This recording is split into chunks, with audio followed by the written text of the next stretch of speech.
धर्म प्रभात, बहुत बहुत साधुवाद, कल्याण हो, मंगल हो, दीर्घायु हो, सदा सुखी हो। आज हम संगत कर रहे हैं कि जो आधुनिक क्रांति पैदा हुई, महात्मा फूले उसके जनक हुए,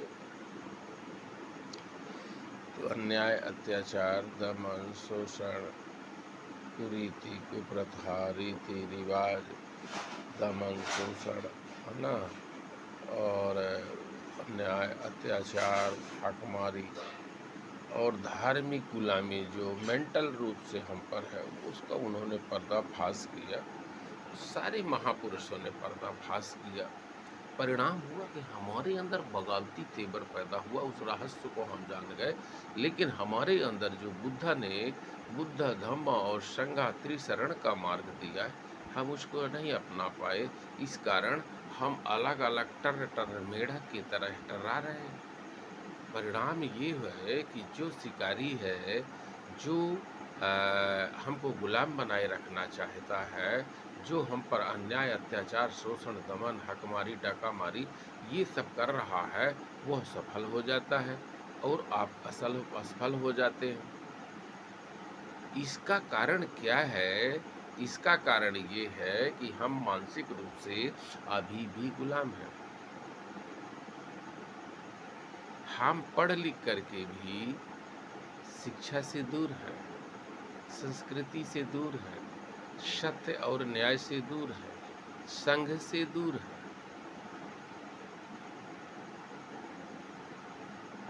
संघ के अनुशासन से दूर है। इस कारण हम अलग अलग बगावत करते हैं, हम अलग अलग न्याय के लिए लड़ते हैं।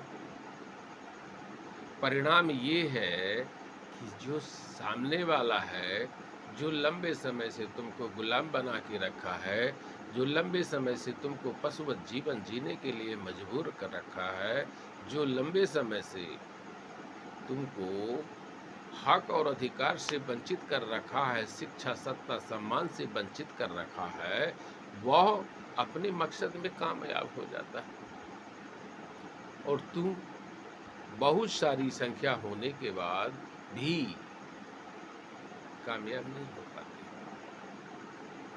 कामयाबी से बहुत दूर रह जाते हैं। आखिर कब तुम्हारी बातें समझ में आएगी?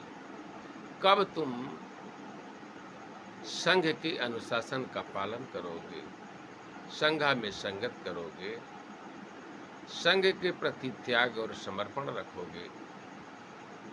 याद रखो, 7वीं सदी के बाद से जो विद्रूपीकरण पैदा हुआ एक रूपता में, जिसका परिणाम ये हुआ कि बाहरी ताकतें यहाँ पर अपना वर्चस्व स्थापित करने के लिए आ गईं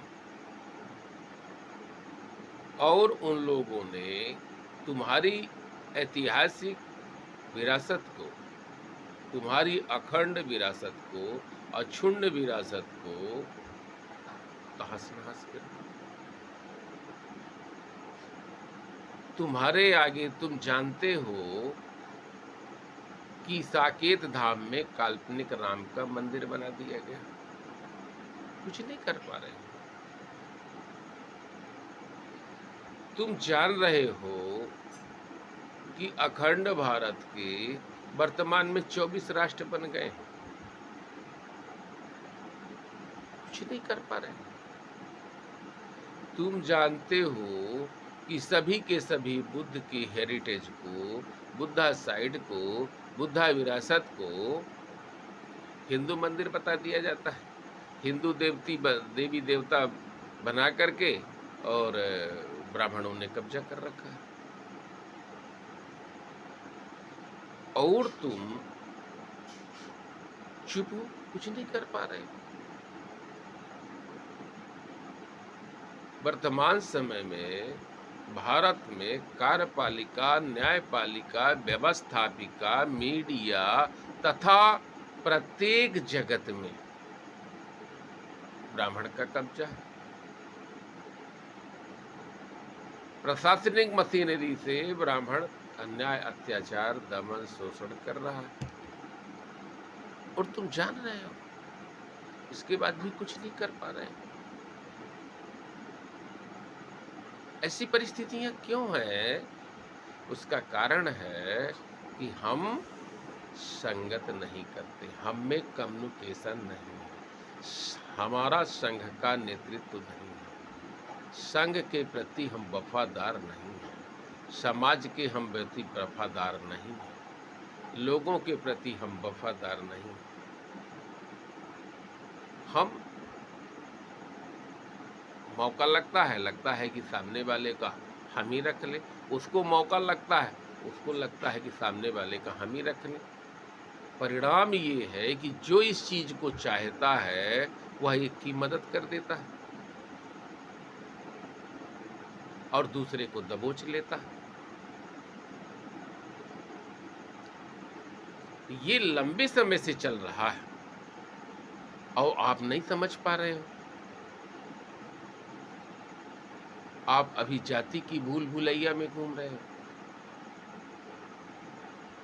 अभी धर्म की भूल भुलैया में घूम रहे हो, भगवान की भूल भुलैया में घूम रहे हो।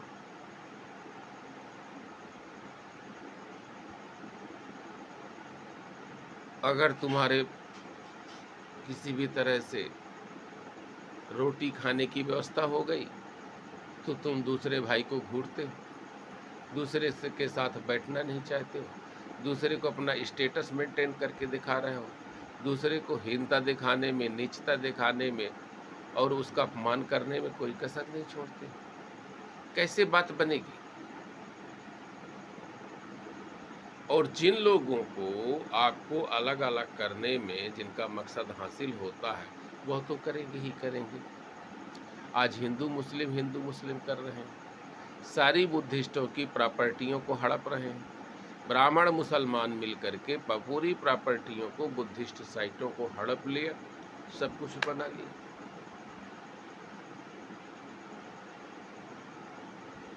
जो बचे हैं तो पंडित को दे देता है, बोले हिंदू मंदिर, बुद्ध विहार हिंदू मंदिर बन जाता है।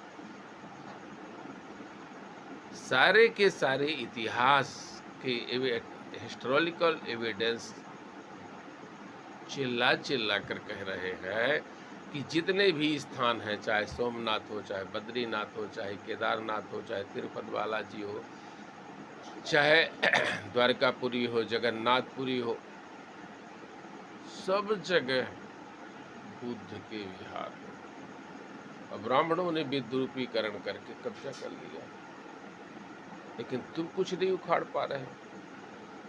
क्यों?